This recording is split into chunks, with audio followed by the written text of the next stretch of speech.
And meron ako ditong chicken breast fillet. Ayan, hiniwaan ko yan para madaling maluto.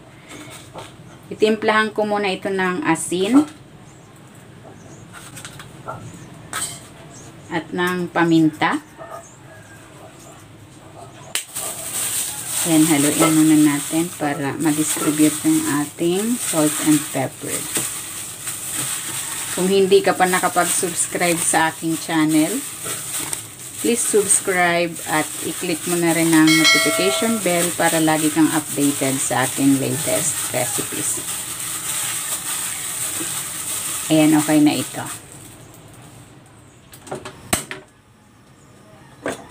Maglalagay ako ng cooking oil. Ipan-sear ko muna itong chicken.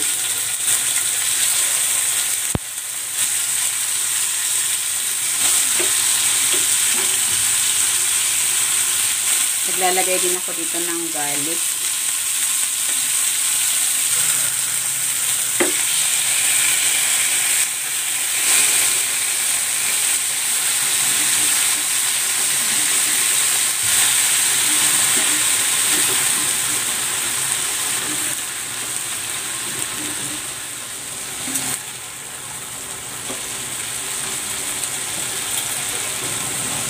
Maglalagay ako dito ng chicken broth,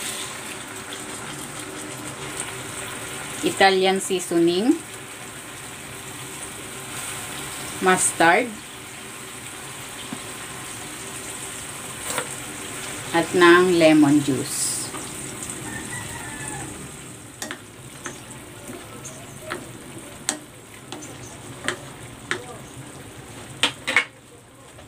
Maglalagay ako dito ng cornstarch na tinunaw sa tubig para magtikan ng bahagya yung ating sauce.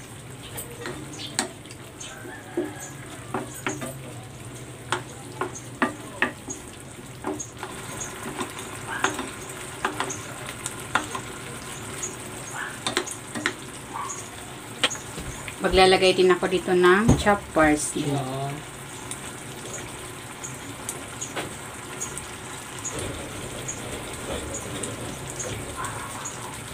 Ayan, luto na itong ating pan-seared chicken with lemon and mustard sauce.